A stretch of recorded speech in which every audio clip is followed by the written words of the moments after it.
What's happening, everybody? Welcome back to the channel. My name is Adam. This is Vancity Audi. We're back at Reiter Performance because if you saw my last video at Mission Raceway with the B8S4, things were not going my way. We did 2 runs. My intake air temps were skyrocketing higher than they've ever been before, and I was missing a whole bunch of coolant. So what we are going to do today is hopefully diagnose the issue. Kyle has already gone ahead and removed the OEM supercharger because what we thought it was going to be is the actual coolant bricks inside the supercharger were leaking. At least that's what we thought. Upon our first visual inspection, it doesn't appear to be the issue. We thought we would see coolant, we'd see pink staining, and we do not see that. So we're gonna continue to kind of pull this apart and see what we see. We'll do some testing on it and hopefully figure out what the hell is up with this car. And then we'll go from there. Hopefully we can sort this out tonight. Hopefully it's not too long of a night. Hopefully it's something that we don't need to order parts and such because it is Sunday here today. So we're not gonna be able to get anything until a couple days from now, seeing as tomorrow's a holiday. So I'll bring you step by step kind of what we're going through, the things that we figure out, and hopefully by the end of this we'll know what is wrong with my B8S4. So the supercharger has been removed. We don't see anything funny, we don't see anything out of the ordinary. And then you come over here to the top of the motor, you don't see any pink staining or anything like that. All the valves look still nice and clean. It's nothing that we can easily see just by a visual inspection. So we're gonna try something different next. So we've done all the visual inspections and nothing was found. It didn't look like there was any coolant under the car, nothing on top, no pink stains, no nothing. So we went to our coolant reservoir and Kyle pressurized the system and pumped it up. And what we noticed over time is that the coolant was going lower and lower and lower, but there were no leaks anywhere. We could not see a single thing. So what we ended up doing is pulling out the dipstick and checking the oil level itself. Let's see if I can do this without flinging oil everywhere. The oil is now super, super high. So we think the coolant is mixing in with the engine oil. And we're hoping that it is as simple as the oil cooler down there might have a leak and might be mixing the coolant and the engine oil. So that is our next course of action, is to inspect that oil cooler. Nothing to see here, folks, other than coolant pouring out of the oil pan. Checked out the oil cooler. Couldn't necessarily see any coolant coming out of that. But as soon as we cracked the oil pan, look at that. We have a 591 milliliter bottle here.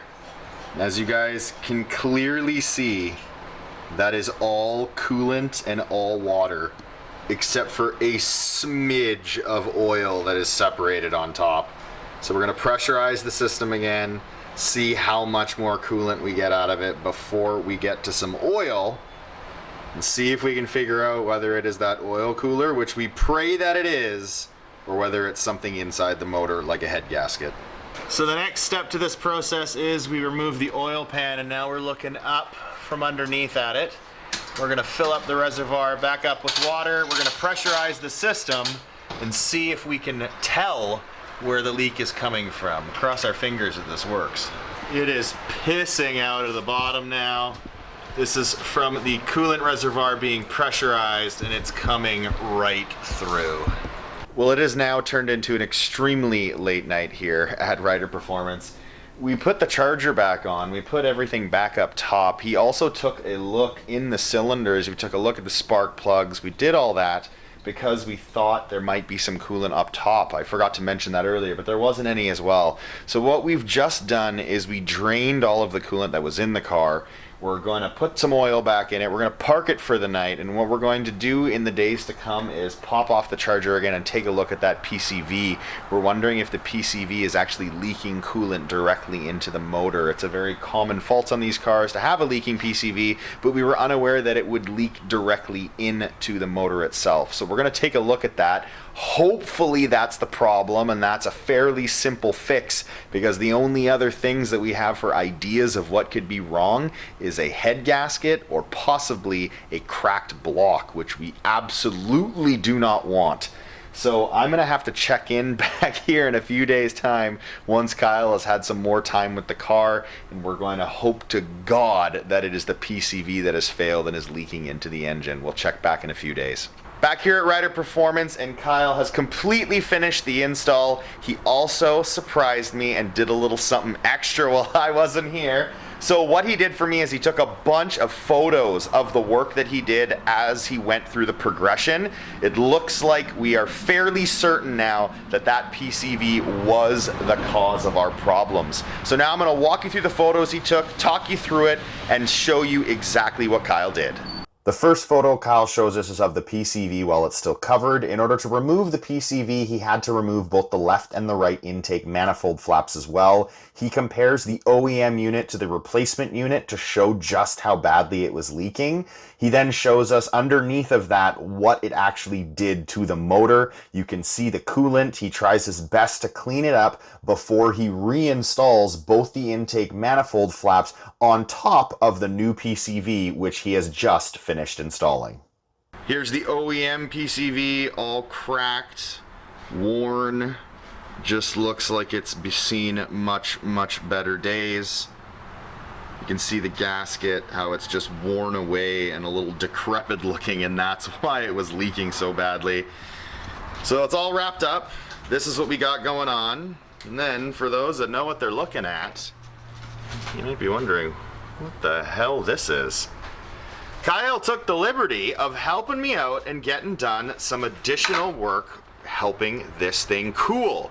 What he's done is he's removed the secondary heat exchanger that you find in the B8s.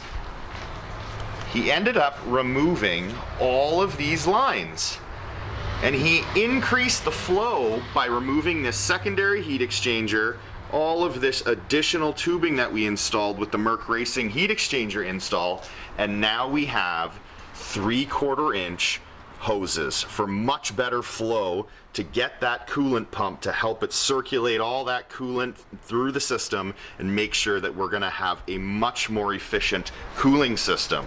In the process though, keep in mind guys that we had to remove this as well from inside of this because of the fact it normally would connect to the front of this heat exchanger. You can see the 4 screws in which it would normally plug into, and we had to remove it. So now we have an open grill down there as well as the other side of the car. So we're all wrapped up here at Reiter Performance. Thank you so much to Kyle for taking care of that little bit of extra for me that I was not expecting. That is for sure going to help my intake air temps with a better flowing system. We now have the PCV removed with that new OEM part popped in there. No more leaking of coolant. Now we know where all my coolant went and why my intake air temps were soaring. Time to get out there, do some logs, make sure the car is running like it is supposed to, and check out those intake air temps. See how low they are now compared to what they were before. Thank you all for watching, and until next time guys, take care.